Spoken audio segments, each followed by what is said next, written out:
Noong 14 ng Disyembre 2011, muling lumantad si Joanna Rose Bacosa sa publiko upang ipahayag ang kanyang kahilingan kay nooy congressman at kilalang boksingero na si Manny Pacquiao, 3 araw bago noon sumapit ang ika-33 kaarawan ng Filipino boxing icon.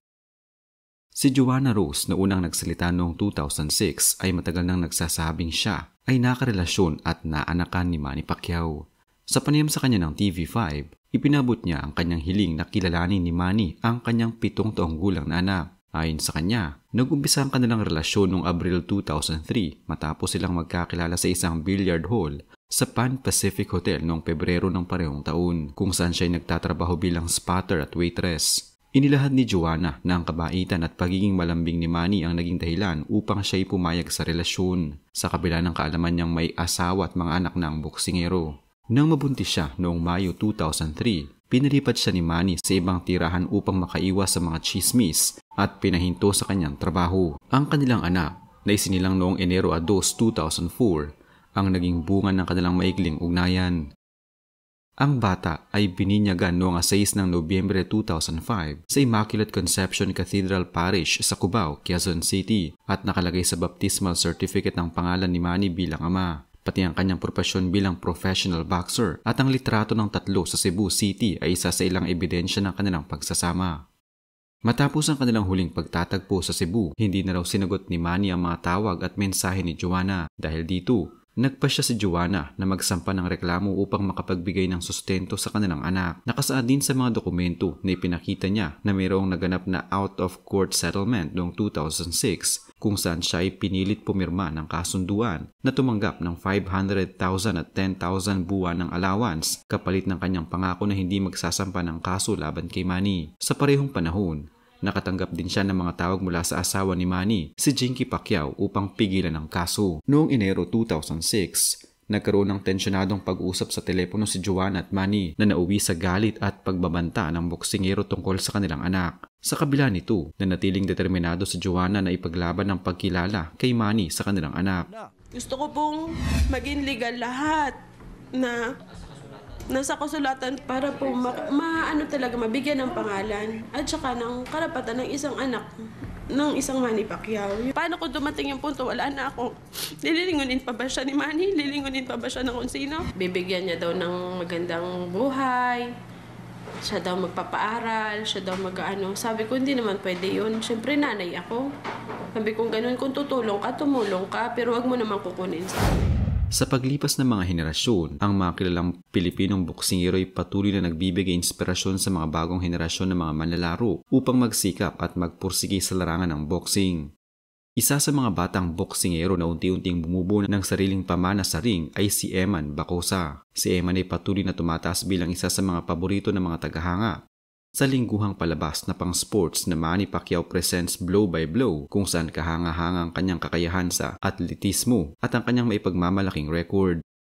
May taas siyang 5'10". Taglay ni Eman ang pisikal na katangiang kadalasang tinitingnan ng mga kritiko bilang sukatan ng potensyal sa larangan ng boxing. Bagamat ipinanganak siya sa Tagum City, Davao del Norte, kasalukuyan siyang naninirahan sa General Santos sa Cotabato. Nagsimula ang kanyang paglalakbay sa boxing sa General Santos City, isang lungsod na kilala sa paglinang ng mga natatanging talento sa boxing. Ang presensya ni Manny sa ikalawang profesional na laban ni Eman ay nagdulot ng mga haka-haka tungkol sa kanilang relasyon. Bagamat hindi pa opisyal na nakumpirma ang paternity sa pamamagitan ni Manny o ng kanyang kampo, ang hindi may kakailang talento at pagmamahal ni Eman sa boxing ay nagpapahiwatig na ito'y nasa kanyang dugo. Naganap ang pagsasanay at pag-unlad ni Eman sa Jensen Training Center, kung saan nabigyan siya ng pagkakataon na hasain ang kanyang teknik sa ilalim ng gabay ng mga bihasang coach na sina Buboy Fernandez at Dodiboy Peñalosa.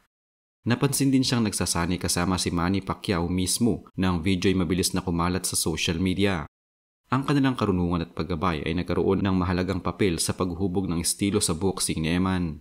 Pinatatag ang kanyang kalusugan at inihanda siya para sa mga hinaharap na laban. Sa kasalukuyan, lumalaban si Eman sa professional na kategoryang super lightweight at may record na 3-0-1, 3 panalo, walang talo at 1 tabla. Sa kanyang debut fight noong Setyembre 23, 2023 laban kay Jomel Kudyamat ng Laguna, ipinakita niya ang kanyang tibay at determinasyon sa pagharap sa tabla. Makalipas ang ilang buwan, noong Disyembre 15, 2023, nakamit niya ang kanyang unang panalo bilang professional laban kay Noel Pangantao ng Parañaque. Muling nanalo si Eman noong Pebrero 9, 2024 laban kay Jeron Baclohan sa City of Pasig Arena at ipinagpatuloy ang kanyang serye ng mga panalo noong Marso 24, 2024 sa Okada Manila Hotel and Casino laban kay J. Clyde Langahin, kinatawan ng Davao.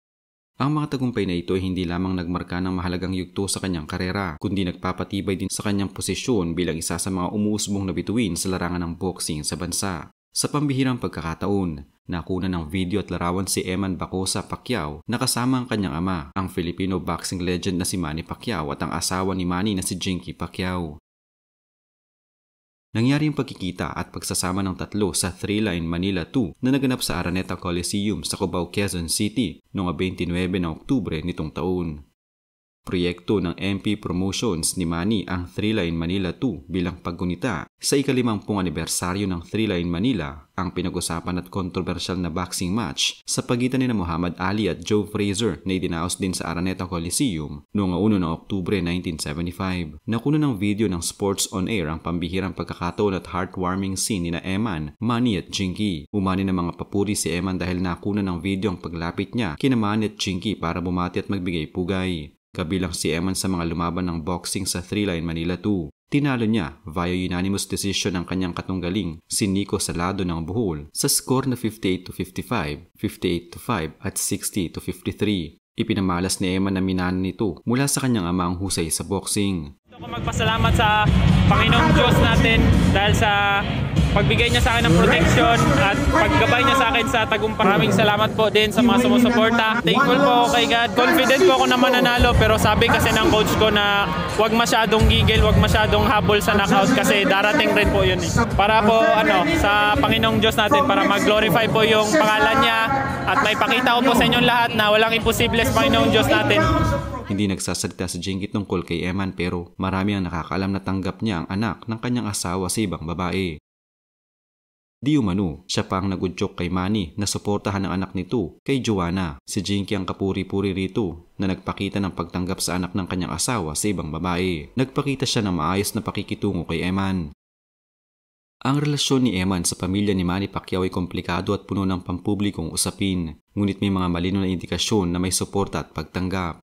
Una, bagaman hindi pa opisyal na legal na pagkilala si Manny bilang ama ni Eman, makikita sa mga larawan at video na sila ay magkakasama sa mga pagsasanay at sa mga event. Pangalawa, sa isang laban ni Eman noong Disyembre 15, 2023, pagkatapos ng panalo, dali-dali siyang lumapit kay Manny at niyakap niya ito. Hinalikan pa sa noo na nagpapakita ng emosyonal na koneksyon. Pangatlo, ang pagkakaroon ng event sa ilalim ng promotion ng Manny Pacquiao para kay Eman ay nagpapahiwatig na bahagi siya ng family business sa boxing, hindi lamang bilang isang talent kundi bilang isang miyembro ng mas malawak na kampo. Gayunpaman, may mga aspeto pa rin ng relasyon nila na hindi lubos na malinaw sa publiko. Halimbawa, ang legal na estado ng pagkilala ni Manny sa anak ay hindi pa ganap na nakumpirma ng kanyang kampo.